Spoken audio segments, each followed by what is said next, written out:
Nothing in creation rests. Everything you hear, taste, smell, feel, and see vibrates. Just look around you. Every given area contains vibration at its own frequency, and it does not interfere with other frequencies as beams of light. The natural mode of vibration ranges from very high and fast to very low and slow frequencies. That means that some things, like high frequency vibration of sound, can vibrate so high that you cannot hear it. It does not mean that the sound is gone, it simply means that you cannot hear it.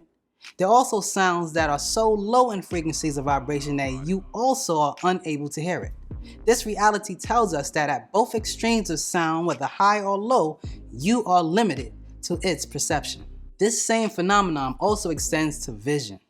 The human eye detects the visible spectrum of the electromagnetic spectrum, which is a range of wavelength between 400 to 700 nanometers.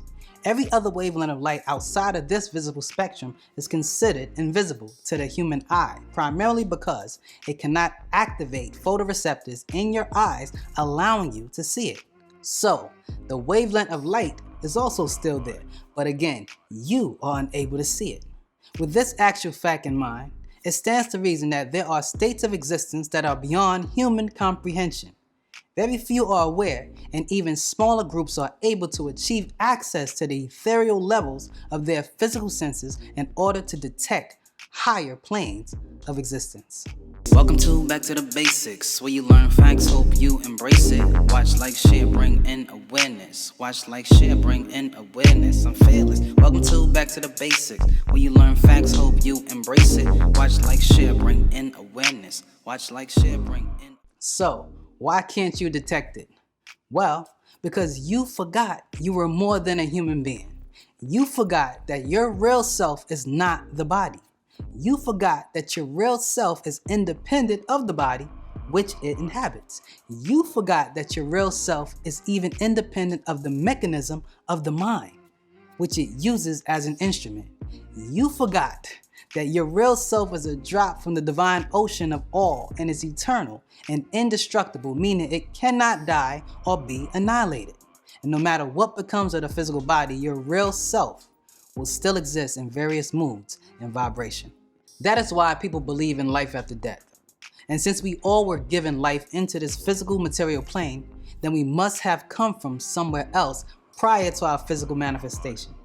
We are all but a thought in the mind of the all, in all. You see, a thought is a concept that eventually became a conception, and thus from all you grew into existence, or were born as a physical manifestation of etheric beings as humans. Now, since energy cannot be destroyed, it stands to reason that after the physical body expires, your etheric or spiritual body will inevitably return back to that state of existence from which it came. So, in fact, there is existence before creation of the material or physical plane in which we now dwell. So, where do they exist, you may be wondering? And the answer that is hard for you to understand due to human limitation is that they are all right here. And as paradoxical as that may sound to the limited intellect, in order to perceive these higher realms, you must understand that existence vibrates, which determines density as matter or antimatter or ether that distinguishes different levels of energy that manifest as life. Now, with that understood, we should be able to reason that all forms of life are the same. It's a matter of what density level they are on, which are simply vibration levels on the physical plane. Density is the quality of being close or compact. Take your hair and nails, for instance. Both are made of the same substance called keratin. However, the different density levels that each are on makes them appear differently. So in fact, all cells are the same, and if it appears differently, it has only changed in modes of vibration and thus moving into higher or lower levels of energy. This physical plane in which we now dwell is no different. This plane is partly made up of solids, liquids, and gases. Most modern scientists have limited the physical plane to these three states, which in fact, there are many more states of being within the physical plane. Now, if you feel that everything that exists only exists on the physical plane, then you are sadly mistaken. For the material or physical plane is the plane with the densest form of matter, which can be subdivided into different forms of matter based on the motion of the electrons, protons, and nucleus of the atom. This actual fact renders the material plane the lowest plane detectable in existence. There are 9 planes of existence that correlates with the 9 seats in your body and your 9 senses. 9 in anything is the highest, for there is no number higher than 9.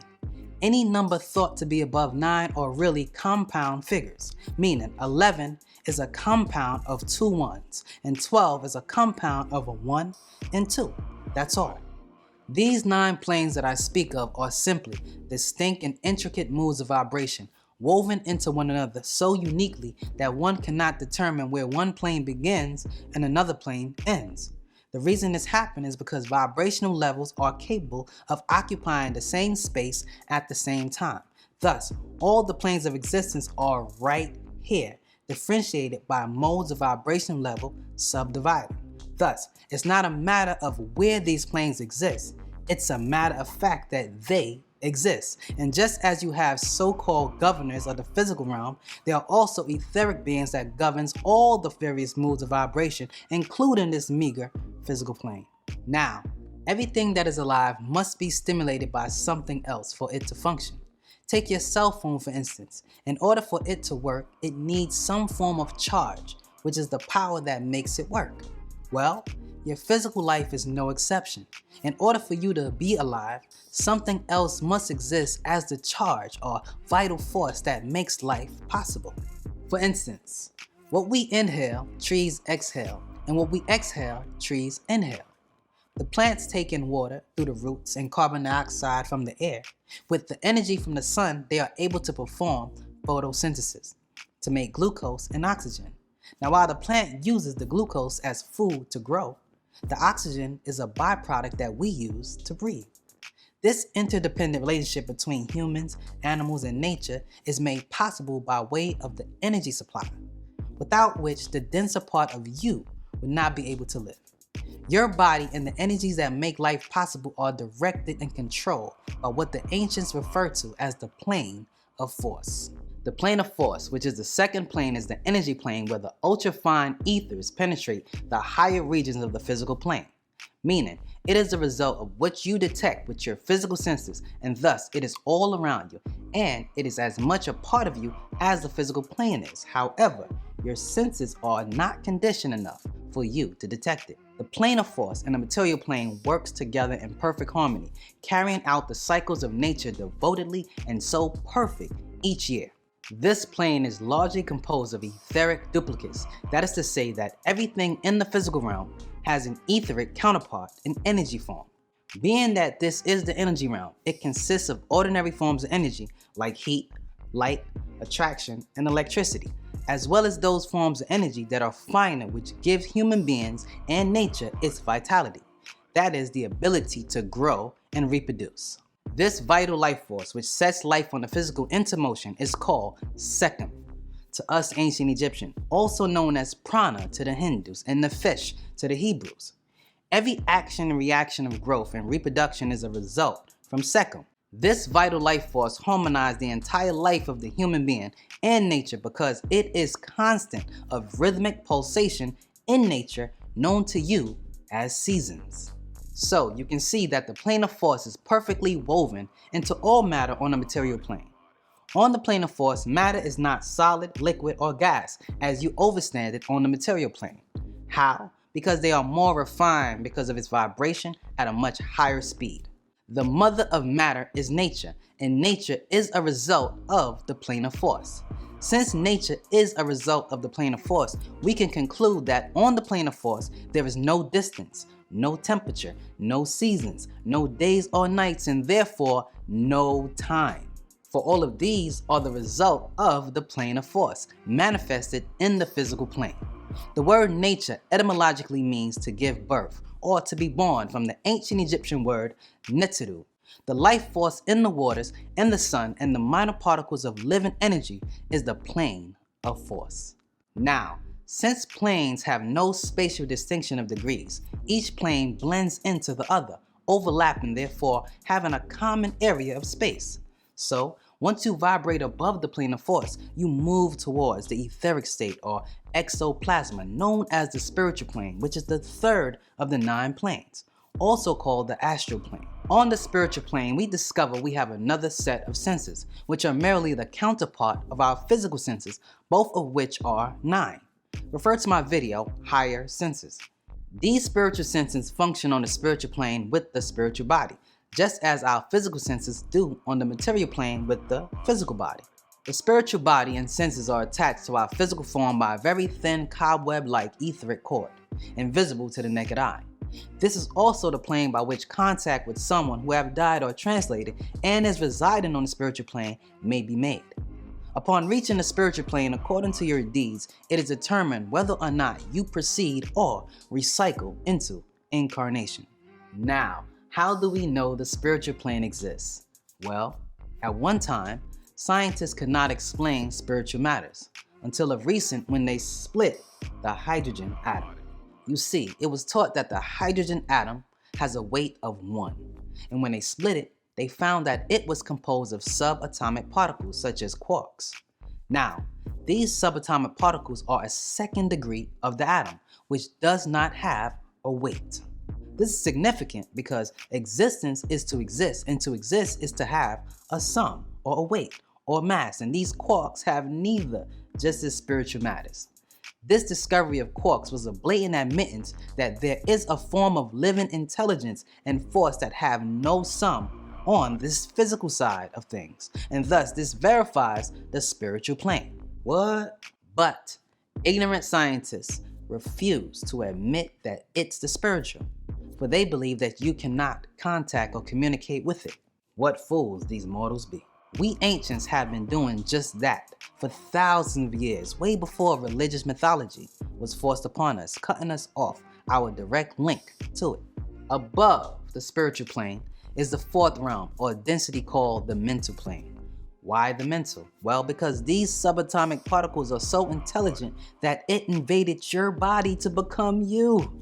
Just think about that for a second and then ask yourself, who came first, you or your chromosomes? Now, if you're honest, you would say your chromosomes, which are in turn made up of atoms, which are made up of subatomic particles, which are all in, around, and through each and every one of us. The fact that you are made up of these intelligent bacteria, which are made up of particles, means that it can think, and therefore it is conscious. And if it's conscious, then it must have a mind. Booyah! The double-slit experiment conducted by modern physicists confirmed this very ancient Egyptian reality, where the observation of quantum phenomenon can change the behavior of its particles to waves. This means that particles do in fact think, reason, and react, which therefore means that it has a mind. And the word mind is the individual portion that feeds off the mental. And the mental is the reservoir of outtellect, the source from which the mind is fed intellect. This gives rise to the reality that even the soul and the spirit has a thought pattern. So the mental plane is a total state of mind where thoughts are formed, which is shared with every living thing. When you're able to vibrate on this plane, there are no longer a question about your destination. At this point, you will know that you're on the right path. All forms of low individuality are dissolved, and you no longer suffer petty vices such as fulfilling any actions for or against yourself because there is no self. You finally realize that ultimate bliss is divine love, for there is no longer separate individual ideas to separate. There are no longer any differences. You cannot even determine same because same is what makes a difference. I hope you got that. On this plane, you are guided and prepared by etheric beings that governs this realm for the final stage of the journey through the planes. While we so often refer to the 4th plane as the plane where man and mind meets. To understand this plane even further, refer to my video, Sacred Geometry. When you vibrate higher past the mental plane, you reach the 5th plane called Divine Truth. Here is where you learn to understand that truth is not always reality. Just as when scientists used to say that the hydrogen was the lightest atom, and it was true for a time. But now we know that it is not a reality. Nevertheless, it was accepted and believed during the period when they did not have the necessary intelligence to find out that it was not true. This thought process extends to everyone.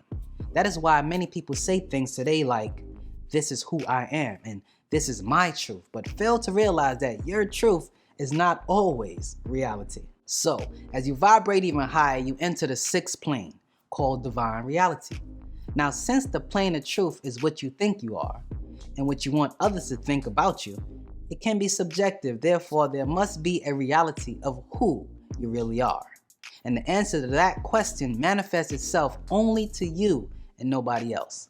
That's why we teach that you can lie to all others, but you cannot lie to yourself. The plane of divine reality is the threshold of God. As you vibrate higher, you then enter the seventh plane, called the bosom of the Most High. And the word bosom is from the German word Busen, which means to grow. So, you grew through vibration from the previous planes to the abode of God where no lies can enter, for everything there is a reality. As you vibrate to the eighth plane, which is another degree of reality, and step from the bosom of God and look back to the previous planes, you're looking through the face of God, or from what we call the mask of God. And you now have questions about God's origin. And the only reason you're questioning that reality is because you're now wearing the mask of God. You see, God is a mask, a covering of a substantial reality we call the all in all. That merely means if you take a religious book like the Bible or Quran and look at the characters like Jesus and Moses and Aaron, the fact that they are all characters in a book, we cannot ignore the fact that the author of the entire book also exists within each of those characters, giving them their vitality, their spirits, and their action. And just who is the spirit of the characters in the scriptures? Is not the ghostwriter of these scriptures God, Jehovah, or Allah? And if this is true, and it is true for most people, we can conclude that the creator or God is immanent within its creation, making its creation an aspect of God as well. So, you should now be able to reason why we call it the mask of God. And when you wear that mask of God, you become a God. That is to say, responsible. With this right knowledge, you are able to respond to the needs of humanity. And when you are capable of responding to the needs of humanity, that means to help people, you are then a God. Now, through these planes, you are working your way towards this mask. And when you get there, you put that mask on and you look back at creation and all you see is growth. The only real reality, the only real consistency is growth, which is change that keeps occurring. That is why we say anything that does not change is dead. Above the eighth plane is the perfect cycle, the ninth plane, where all realities meet. That is why we taught that 9 is a number where all of its multiples have a sum of itself. This shows you that 9 moves in cycles. And once you get here, reality is gone. That means the quarks, the spirit, the soul is all gone. And the higher purpose manifests itself as naught, or simply the state of non-existence. Because the 10th plane does not exist. For 10 is a composite figure of 1 and 0, which takes you back to 1, which is aught or something. And from number 1, you move to another dimension starting 9 more planes that is made up of energies unlike the energies from the previous planes. And that's why modern scientists refer to this as antimatter. Antimatter is defined as matter composed of the antiparticle of the corresponding particles in ordinary matter. In other words, matter which is on the flip side of ordinary matter. The fact that scientists can perceive antimatter by atom smashing is confirmation that we are somewhere beside it, meaning we are somewhere beside the next 9 planes. By reasoning, antimatter must be on the outside of matter than what we know. So on the other side of hydrogen, there is anti-hydrogen. On the other side of spirit, there is evil spirits. On the other side of helium, there is anti-helium. And on the other side of good, there is bad. And then we start our next cycle upward. But change inevitably stays consistent. The only thing that is definite, the only thing that is constant and sure is change, be it good or evil. These are the planes of existence. I'm Kef Ray, and this is Back to the Basic. Like, share, and subscribe. Facts we stated. You wanna know something? Go back to basics. Most saw a trap and was called the Matrix. The world frivolized, yet it's hard to face it. So I spread truth, hope you embrace it.